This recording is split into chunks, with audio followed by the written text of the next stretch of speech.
अमरीकी सदारती इंतखाबात में एक रोज बाकी, सियासी गहमा गहमी अरूज पर। कमला हैरिस या डोनाल्ड ट्रंप कौन आगे है, किसकी पोजीशन मजबूत है, जानते हैं नुमाइंदा दुनिया न्यूज मोहम्मद अशफाक से, जो इस वक्त अमेरिका में मौजूद हैं। जी अशफाक, बताएगा क्या सूरत हाल देख रहे हैं आप? जी बिल्कुल, अमरीकी सदारती इलेक्शन का बड़ा टाकरा कल होने जा रहा है और पूरी दुनिया की नजरें अमेरिका के सदारती इलेक्शन पर हैं। रिपब्लिकन के डोनाल्ड ट्रंप कामयाब होंगे या फिर कमला हैरिस जो कि डेमोक्रेट की सदारती उम्मीदवार हैं ये कामयाब होंगी। यहाँ पर बहुत ज़्यादा जो स्टेट हैं वो क्लियर हैं, यानी अगर हम कैलिफोर्निया की बात करें तो वहाँ से भारी मार्जिन से कमला हैरिस कामयाब होती हुई दिखाई दे रही हैं।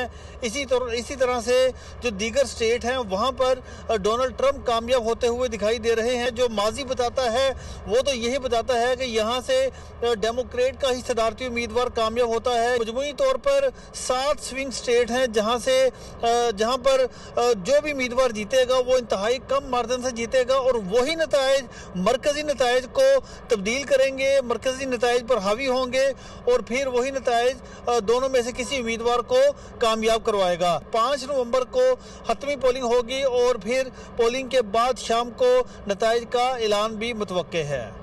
जी।